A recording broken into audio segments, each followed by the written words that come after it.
ဆိုတော့မပြောချင်ပေမဲ့လည်းပြောအောင်မှာပေါ့နော်လာမယ့် August လ10ရက်နေ့မှာကျွန်တော်ဒါ3သိန်းခွဲတဲ့ video editing အတန်းကို free ပေါ့နော်ပညာဒါနဖွင့်ပေးဖို့အတွက်စီစဉ်နေတယ်ဆိုတာအားလုံးလည်းတည်ပြီးလောက်ပြီးတော့ကျွန်တော်ထင်တယ်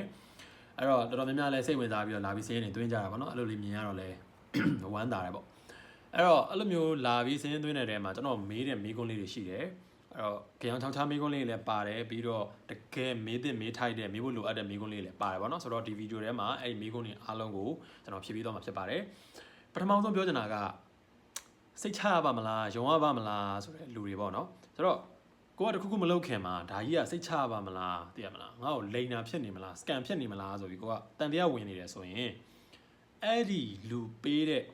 အရာရဲ့ value နဲ့ပြောချင်တာအဲ့လူကဘာပေးတာလဲပြီးတော့အဲ့ဒီပေးတဲ့အရာဘယ်လောက်တန်ဖိုးရှိလဲပြီးတော့ကိုကဘာပြန်ပေးရမှာလဲအဲ့ဒီတန်ဖိုးနှစ်ခုကိုရှင်းကြည့်ပါနော်ရှင်းကြည့်ရဆိုလို့ရှိရင်ကျွန်တော်တို့မြင်လာလိမ့်မယ်အဲ့လိုမှမဟုတ်ဘူးအဲ့လိုရှင်းကြည့်တာတော့မှလူကတန်တရားစိတ်ဖြစ်နေတယ်ဆိုလို့ရှိရင်ကျွန်တော်အတန်းဖြစ်နေတယ်ဆိုရင်တော့မှ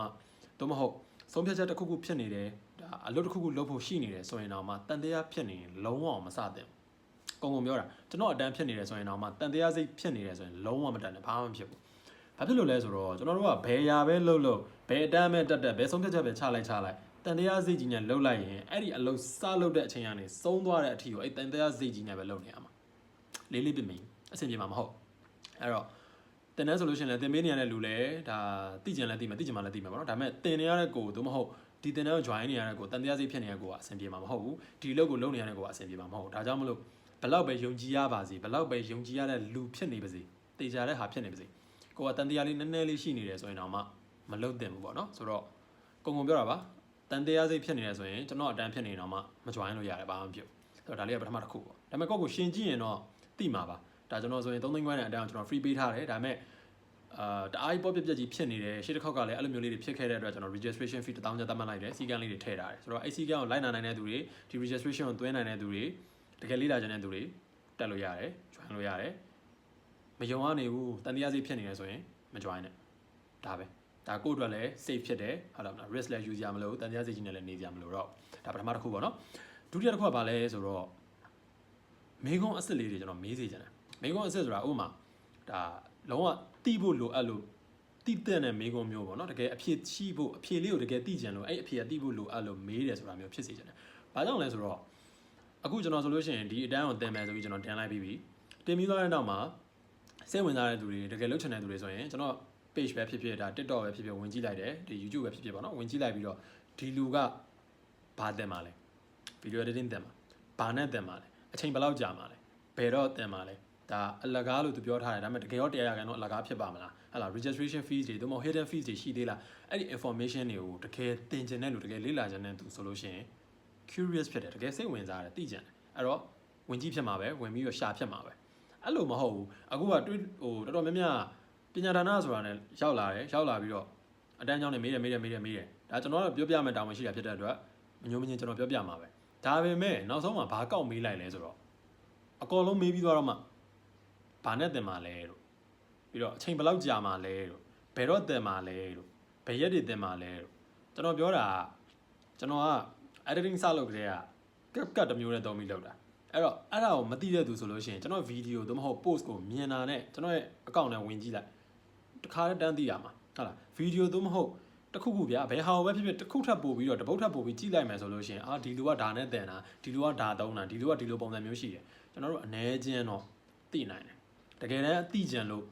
မသိကြလို့မေးတယ်ဆိုရင်ဒါဖြစ်တဲ့တယ်ပေါ့နော်ဒါပေမဲ့လွယ်လွယ်ကူကူရှာလို့ရတဲ့ information မျိုးအချက်အလက်မျိုးဘာလို့တကူးတကကြီးမေးနေအောင်မလဲဟုတ်တယ်မလားဘယ်လိုမျိုးမေးခွန်းမျိုးလေးတွေဖြစ်တဲ့လဲဘယ်လိုမေးတဲ့လဲဆိုရင်ဥပမာရှေ့ဗီဒီယိုမှာဆိုကျွန်တော်ထည့်ပြီးမပြောသွားလိုက်ရအောင်ပေါ့နော်ကျွန်တော်ဒါကိုဘယ် platform နဲ့တင်မယ် record video နဲ့တင်မှာလားသို့မဟုတ်face to face ပေါ့နော်လူထွက်ပြီးတော့တင်မှာလားပြီးရင်အတန်းကိုဘယ်လို manage လုပ်မှာလဲဘယ်လို lesson plan တွေပါလ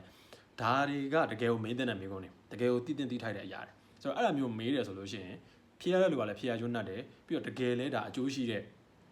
ချက်လက်ပဲလीเนาะအဲ့လိုမဟုတ်ဘူးကျွန်တော်ရှေ့ဗီဒီယိုထဲမှာဘယ်အချိန်တင်မယ်ဘယ်ရက်တင်မယ်အချိန်ဘယ်လောက်ကြာမယ်စုစုပေါင်းအတန်းဘယ်လောက်ထိကြာနိုင်တယ်ဆိုတဲ့အချက်လက်တွေကျွန်တော်အကောလုံးထည့်ပြောသွားတယ်အဲ့ဒါကိုပဲနောက်တစ်ခေါက်ထပ်မိတယ်ဗီဒီယိုကြည့်လားဆိုတော့လည်းကြည့်တယ်ဒါမှမသိဘူးကျွန်တော်အကောင့်မြင်လားဆိုတော့လည်းမြင်တယ်ဒါမှမသိဘူးဆိုတော့အဲ့ဒါမျိုးဆိုကျွန်တော်လည်းဘာမှလုပ်ပေးလို့မရဘူးပေါ့နော်ဒါမှလည်းမေးလာတယ်ဆိုရင်တော့ကျွန်တော်တို့ဖြေပေးရတာပေါ့ဆိုတော့ကျွန်တော်ပြောချင်တာတကယ်မေးခွန်းအစ်စ်ကလေးတွေကိုကျွန်တော်မေးစေချင်တယ်ပေါ့နော် ဆိုတော့ဒါကတော့နောက်ဆုံးချက်ပါအဲကြောင့်မလို့ဒီဗီဒီယိုထဲမှာကျွန်တော်ဒါရှေ့ကမပြောသွားလိုက်ရတဲ့အချက်လက်လေးအားလုံးကိုပြန်ဖြည့်ပြီးတော့ပြောပြပါမယ်လာမယ့် August လ8လပိုင်းပေါ့နော်ဒီ8လပိုင်း8ရက်နေ့မြန်မာအချိန်ည8နာရီမှာကျွန်တော်ရဲ့ဒီ3သိန်းခွဲတန်ကိုပညာဒါနပေးတဲ့အတန်းလေးစတင်ပါမယ်တပတ်ကိုစနေတလင်းကနေ2ရက်နှောင်းနဲ့ကျွန်တော်တရက်ကိုအချိန်2နာရီကြာပါမယ်စုစုပေါင်းသင်တန်းကာလက6ပတ်ရှိပါမယ်ပြောမယ်ဆိုရင်တော့တစ်လနဲ့မှခွဲပေါ့နော်ကြာပါမယ်ပြီးတော့နောက်ဆုံးတစ်ခုကကြတော့သင်တန်းက free ပါဒါပေမဲ့ကျွန်တော် registration fee 1000ကျပ်တော့တတ်မှတ်ထားပါတယ်ဆိုတော့သင်တန်းနဲ့ပတ်သက်ပြီးတော့ကိုကတကယ်လေ့လာကြတဲ့တကယ်စိတ်ဝင်စားတဲ့သူတွေအားလုံးကဒီ registration fee 1000ကျပ်တော့သွင်းပေးဖို့လိုတယ်ဒါမှလည်းကျွန်တော်တို့ဒီတန်းနဲ့ဝင် join လို့ရမှာပေါ့နော်ပြီးတော့လူဦးရေကလည်းအကန့်အသတ်ရှိတယ်အချိန်ကလည်းအကန့်အသတ်ရှိတယ်အခုဆိုလည်းလူလည်းတော်တော်များနေပြီပေါ့အဲ့တော့မပြည့်သွားခင်မှာလူတွေမပြည့်သွားခင်မှာအချိန်သတ်မှတ်ထားတဲ့ရက်မရောက်သွားခင်မှာကိုကတကယ်စိတ်ဝင်စားတယ်တကယ်လေ့လာကြတယ်ဆိုလို့ရှိရင်တော့အမြန်ဆုံးလာပြီးစီးရင်ပေးဖို့ကျွန်တော်ပြောချင်ပါတယ်နောက်ထပ်မရှင်းတာသိကျင်တာရှိတယ်ဆိုလို့ရှိရင်လည်းတကယ်မေးခွန်းအစစ်လေးတွေလာပြီးတော့မေးလို့ရပါတယ်မေးခွန်းအတူလည်းကိစ္စမရှိဘူးပေါ့နော်ကျွန်တော်တော့ဖြေပေးမှာပဲဆိုတော့ okay ဆိုတော့ဒါပါပဲပြောချင်တာကတော့ကျွန်တော်တို့အတန်းထဲမှာပြန်တွေ့ပါမယ်ဗျာ